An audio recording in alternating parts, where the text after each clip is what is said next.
Hello everyone. So to continue on our discussion with the frequency domain specification.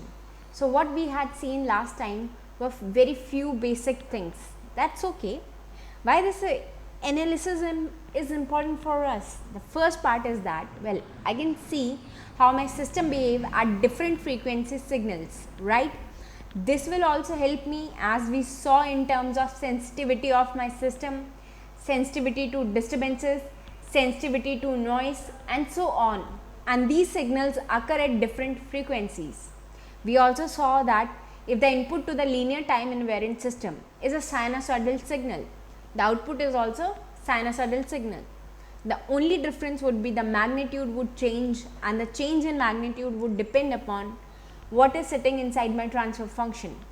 Also the phase shift which is observed, and the phase shift is again depending upon the transfer function and the angle of transfer function. Then we characterize a few things which we called resonant peak. We called, we had characterized the bandwidth and so on, and all this were very beautifully again related to the system specifications like damping coefficient, the natural frequency, and so on. So we still do not worry about stability while doing that, because we were just dealing with second order system, and the kind of system which we were dealing with in second order, we always know that it is stable, right? So when we write omega n square by s square plus 2 zeta omega n s, we know it's always stable. So what do we do if I have a system which has more than 2 poles, if 5 poles or 6 poles? So today we will try to answer a few of those questions with the help of some frequency response plot. So these plots are what are called as polar plots. So what is polar plot? So the polar plot of sinusoidal transfer function. Again, this is important, and we know why in steady state analysis in the frequency domain we just replace s with j omega, because after all transients die out, only sinusoidal component remain, and we had a little derivation also of that last time. So we were actually plotting magnitude versus phase angle as the frequency is varied from 0 to infinity. Okay, so we are actually plotting the magnitude versus the phase angle as the frequency varied from 0 to infinity, and these plots are also known as Nyquist plot. The only thing we had to be careful in Nyquist plot, as we will see shortly, is that, well, we also deal with negative frequency, and I will tell you why that is important. So why do we need this polar plot? So one advantage is that it's despite the frequency response characteristics over the entire frequency range. Just in one single plot, just one graph will tell me what happened at 0 frequency till infinite, but then I really don't know the contribution of each individual factor of open loop transfer function. I just look at lots of nice things which we would do. Okay, so starting with some very basic transfer function. So an integral function factor, right, which has a transfer function of 1 by s. So the polar plot, I just write down the sinusoidal transfer function, which is 1 by j omega, and it is just the negative imaginary axis. Why is this true? When I just say omega equals to 0, when my omega is equals to 0, well, I have a magnitude which is well at minus infinity. If you plot it here, omega equals to 0, okay, j0, it will multiply and divide by j0 minus j0 minus j0, so it will be minus at the end. Okay, j into j, if you will do numerator and denominator multiply by j. Okay, so its magnitude is minus infinity. My magnitude goes to 0 as my omega is approaching towards infinity, my magnitude will be 0 since it is 1 by j omega. So my angle is always here. I am always on imaginary axis. So my omega is increasing from minus infinity. It's coming from minus infinity to 0. My magnitude is 0 over here. Okay, when my omega is equals to infinite, and this is also real axis 0. So it is at origin when omega is equals to infinite. Okay, so this is my polar plot for 1 by s. Similarly, I just take the derivative function of just a pole with just s is a transfer function. So that sinusoidal transfer function becomes just j omega, and this is just the positive imaginary axis, as would you see. So when omega is equals to 0, my magnitude is 0, and it's keep on increasing as omega approaches to infinity. My magnitude also approaches to infinite. So we say this is not a good transfer function because the number of poles are less, or there are actually no poles. So there is just one 0, not physically realizable. All that is okay, and I am just giving you little indication of how these things look like in frequency domain. Nothing about saying that this is transfer function.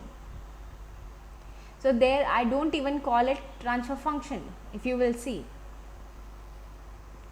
Okay, so I just say it derivative factor, right? So mj omega, when omega is 0, I have magnitude 0, and I just keep on increasing the frequency. So if you will see, then my omega is 0 over here. Okay, so my magnitude is 0. When I am increasing my frequency till here, omega equals to infinity, my magnitude is also approaching towards infinity. It will be at infinite. My magnitude will be also infinite. Okay.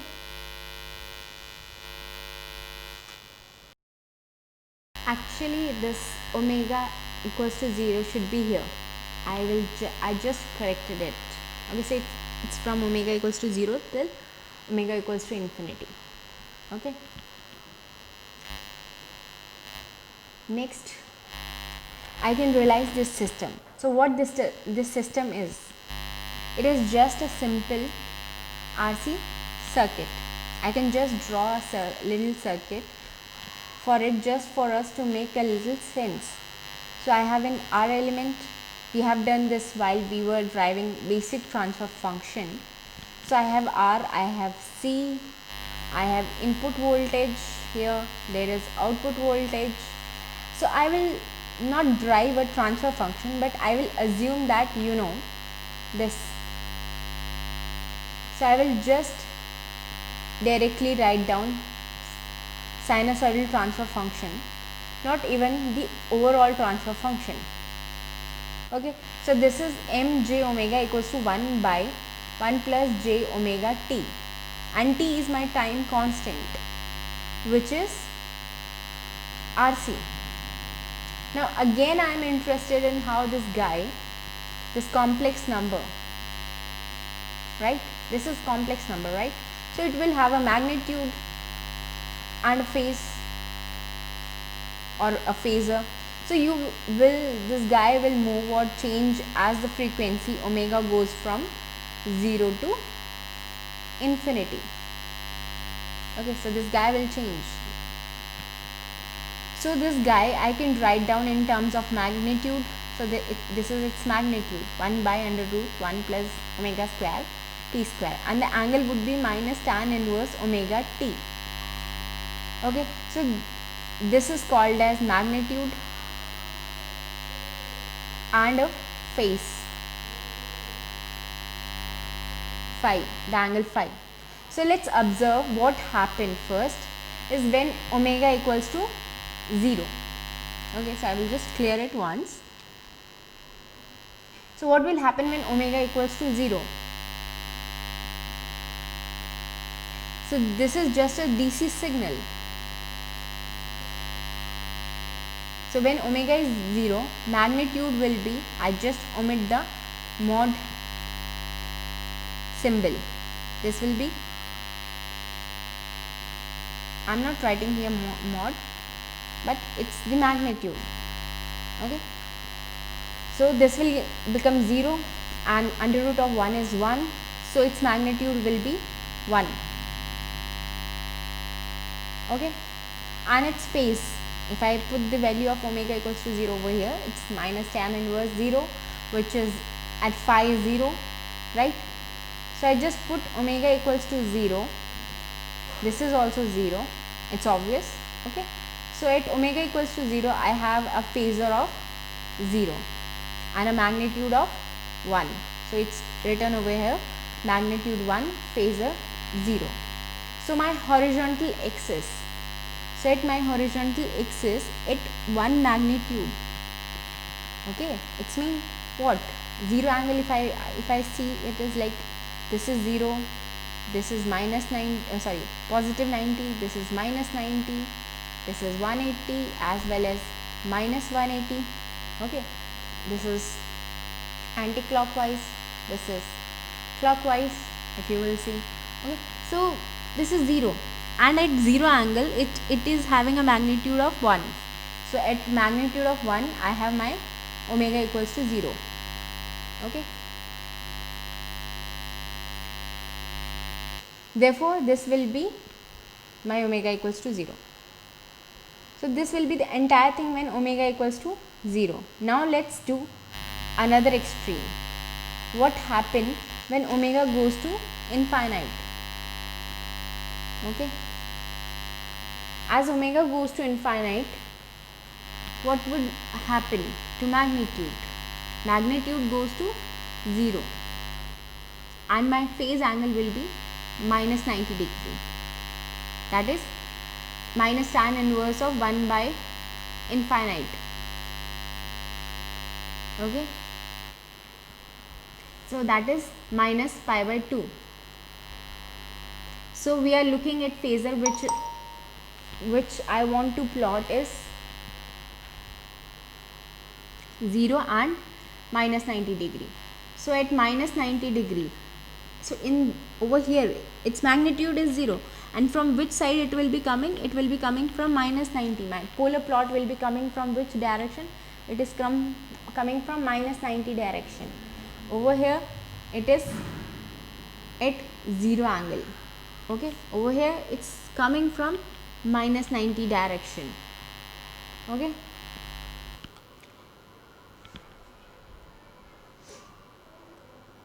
So it will be just some tangent, right? If I draw a tangent, that is minus 90 degree.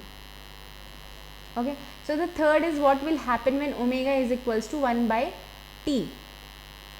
1 by t is my time constant, 1 by time constant. In that case, you can compute the magnitude m. If you put it as 1 by t, so t square will cancel, it will be 2, 1 plus 1 is 2. So it is 1 by under root 2, magnitude is 1 by under root 2, and if you put here tan inverse 1 is minus 45, tan inverse 1 is 45 and here I am having minus angle, so it is minus 45. So we are looking at the phasor which I want to plot is, if you will see, at angle of 45 at a distance of 1 by under root 2. This is my point when omega is equals to 1 by under root t. So I just keep computing other values. This plot look like very nice semicircle. I can calculate for all values, but just we do approximation. Okay, so it's a semicircle. So for omega equals to 0, here I am. So increasing all the plot travels in this direction. Okay, and then this direction it will be when omega equals to infinite. So at omega equals to infinite, it will stop here. So I will tell you why we are actually doing these plots, but we just do some other interesting plots before we even try to understand why we are doing this. Okay, function. Okay, so this guy just had a pole to the previous transfer function. So what do? I get here as well. Let's see how can I analyze this. Okay, so this is mj omega equals to 1 by j omega 1 plus j omega t, right? So I just do the rationalization which I learn in school.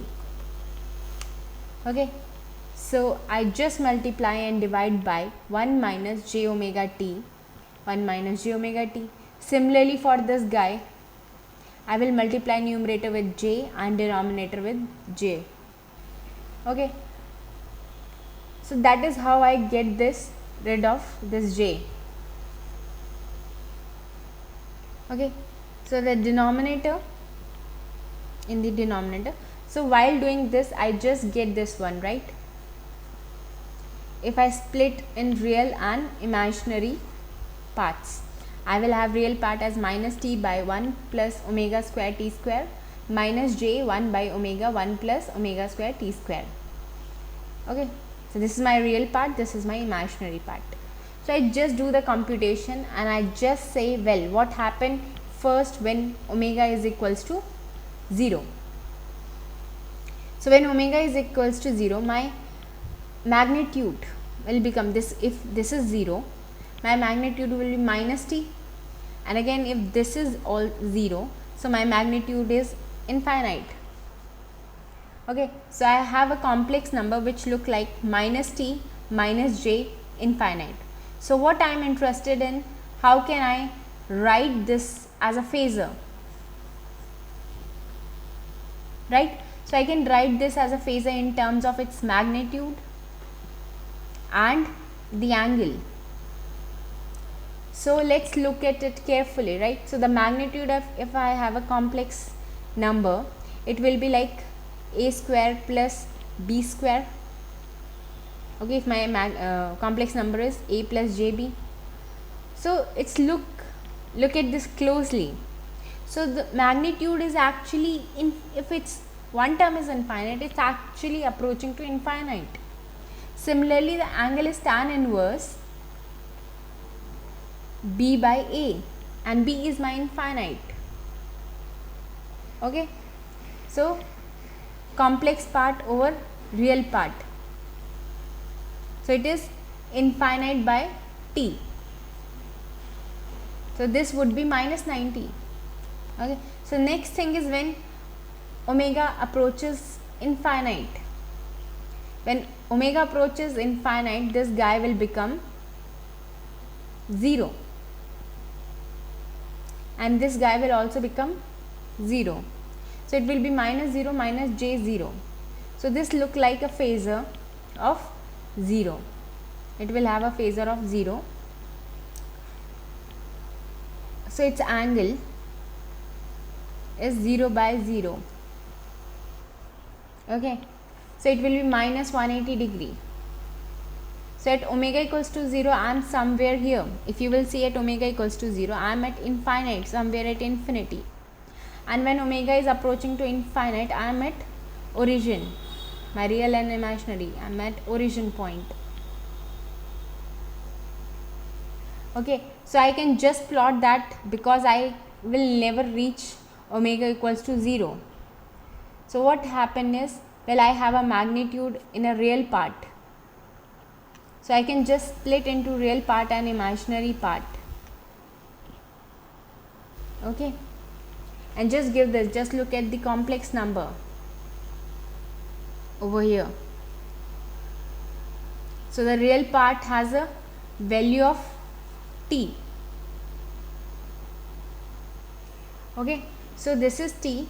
So at magnitude of t, my imaginary axis, imaginary value will be infinite. It will be at something at infinite with real part at t. Okay, so minus t, asymptotically it will be over there.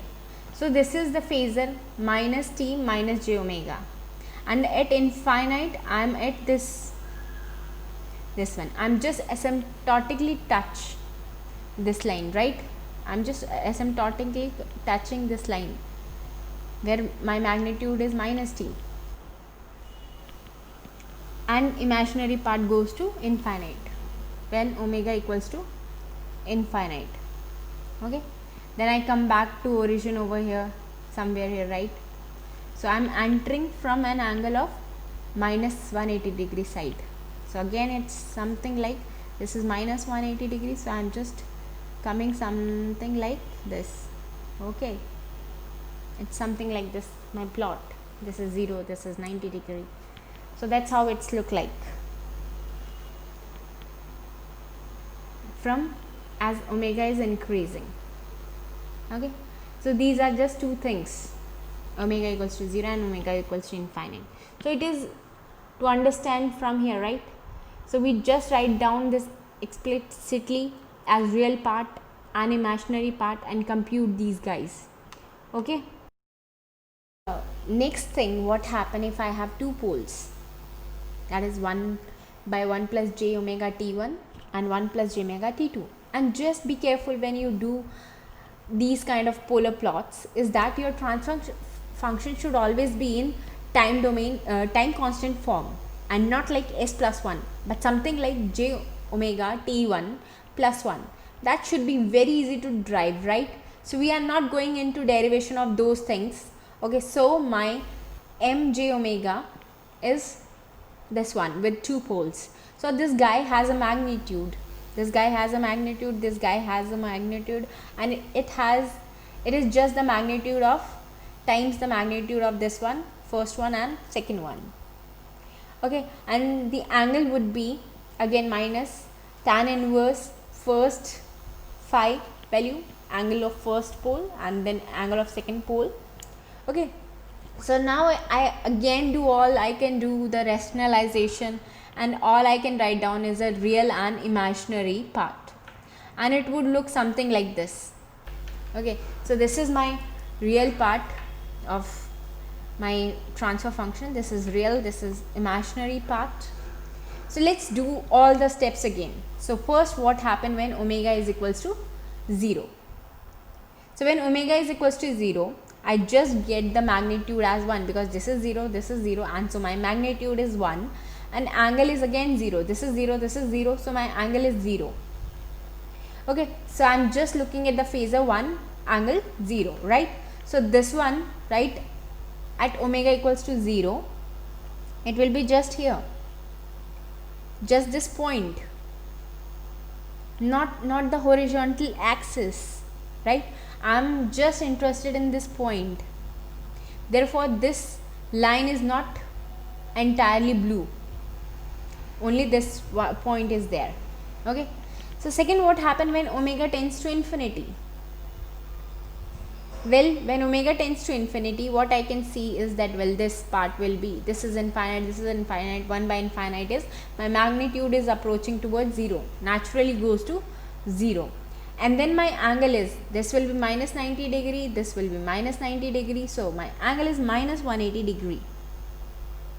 Okay, now I will ask myself few questions which we could have answered even earlier, but well, for some reason we didn't, because they were not important. So first thing is, does the polar plot touch or intersect j omega axis, right?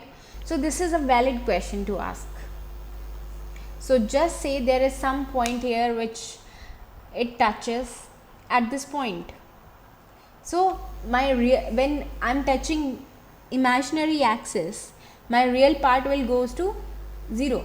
So this part will be, real part is equals to 0. So if I put, it will become 0, because it's get multiplied with 0 will 0. So my real part numerator is equals to 0.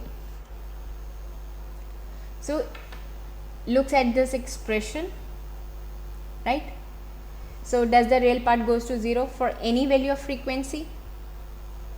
So you just equate this real part to 0. What you get is 1 minus omega square t1 t2 is equals to 0, which is omega equals to 1 by under root t1 t2. So this is how you can substitute omega. This omega is 1 by T1 per T2 over here, and what you get is the magnitude of mj omega when omega is equals to 1 by T1 T2.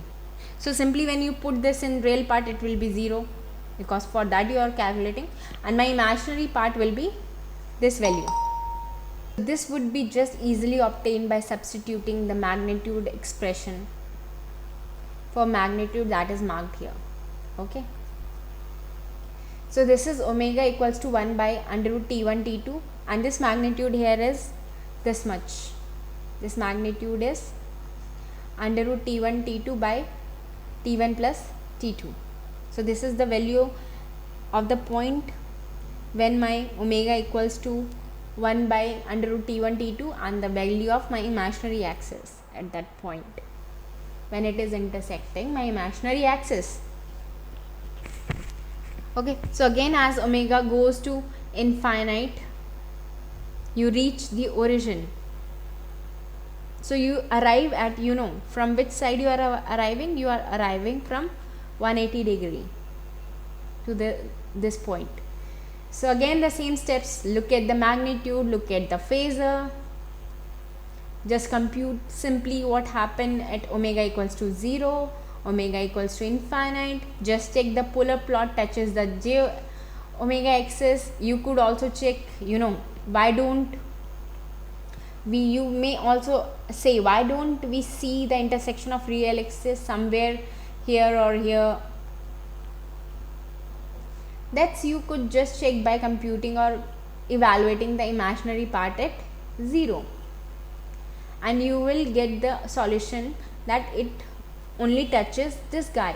If you want to test on real axis also, you just put imaginary part equals to 0, and then you will get the value, does it touches real axis somewhere or not.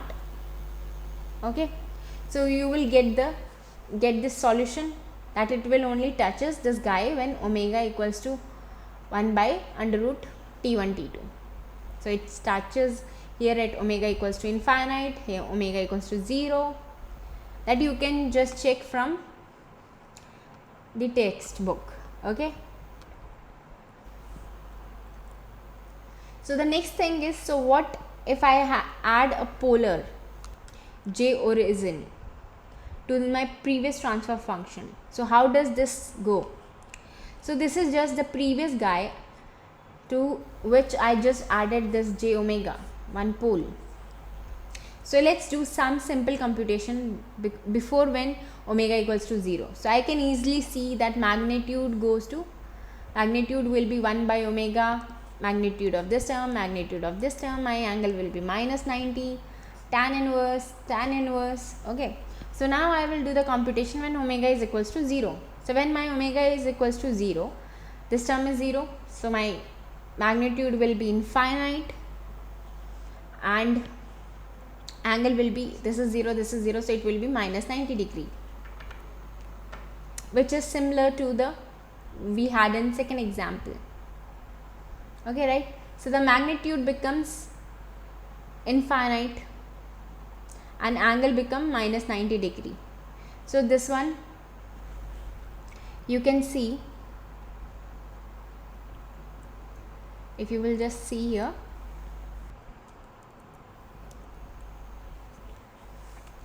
so when my omega equals to 0, you can see the magnitude of magnitude will be infinite, and if you will see here, this was earlier it was T1, now it is T1 plus T2 here. So it was just T earlier, now it is T1 plus T2. Okay, so that you can again calculate it in similar way by calculating real part and the imaginary part by rationalization. Okay,